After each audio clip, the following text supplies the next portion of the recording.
Who's actually going to get the most out of a 2000WH portable power station?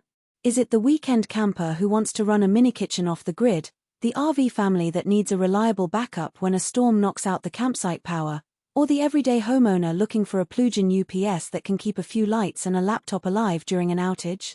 And for those people, does the price make sense compared with a smaller, cheaper unit or a full-size generator? Link is in the description if you want to check the product details on Amazon. When I first started digging into the Jackery Explorer 2000 Plus, I was struck by how many questions keep popping up in the forums. Will the solar panels actually keep the battery topped up in cloudy weather? How heavy is the whole system once you add the panels, and can you really move it around a campsite without a dolly? And the big one, does the ultra-fast charging claim translate into a real-world time saver, or is it just marketing speak? Those are the exact worries you hear from people who have already bought a portable generator and wish they'd known more before they spent their money. Let's break down what the Explorer 2000 Plus actually does when you put it in a real situation, and then decide whether it's the right tool for you. I'll walk through the typical day in the life of 3 different users, point out the hidden trade-offs, and highlight where the value really shows up beyond the headline specs. First, imagine a family of 4 headed out to a national park for a 5-day camping trip. They plan to cook on a portable induction stove, run a small fridge, charge phones, and keep a LED TV for evening entertainment. Their power draw averages around 400 W when everything's on. The Explorer 2000 Plus holds 2042 WH of Li-FePO cells, which means on paper you could run that load for roughly 5 hours before you'd need to recharge. In practice, the family will be cycling the fridge and stove, not running both at full blast all the time, so the battery can stretch to a full day with a little solar help. Jackery bundles 2 200W solar panels, and that's where the ultra-fast charging claim starts to make sense. In bright sun, the panels can push about 400 W into the battery, refilling roughly 20% of the capacity each hour. For the family, that translates to a solid 2-hour recharge window while the sun is high enough to recover the energy used for cooking dinner and a short TV session. The panels are lightweight, foldable, and attached to the battery with magnetic clamps, so setting them up takes no more than a couple of minutes.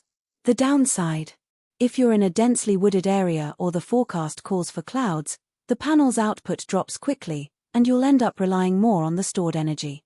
That's a trade-off you can't ignore. The system shines when you have consistent sun, but it isn't a magic solution for rain-soaked weekends. Next, think about an RV owner who lives full-time on the road. They already have a built-in inverter, but they want a backup that can keep the air conditioner, a few appliances, and their Wi-Fi router running when they're parked away from hookups.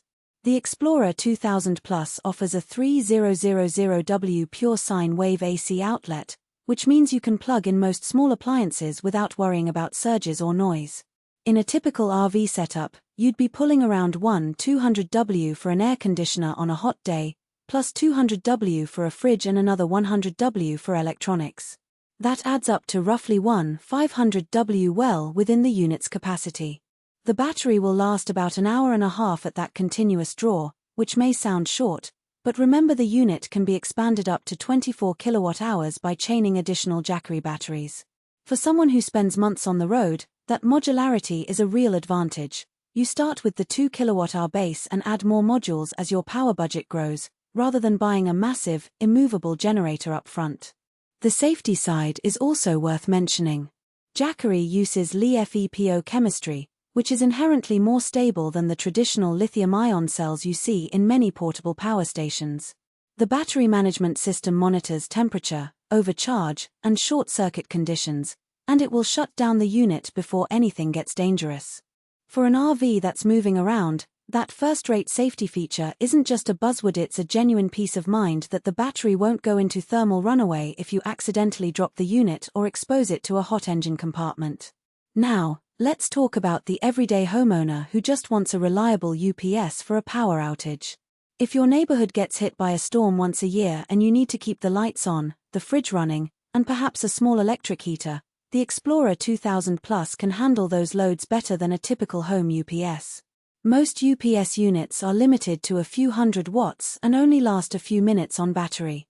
Here you get 3000 watts of clean AC, and a full 2 kWh means you can keep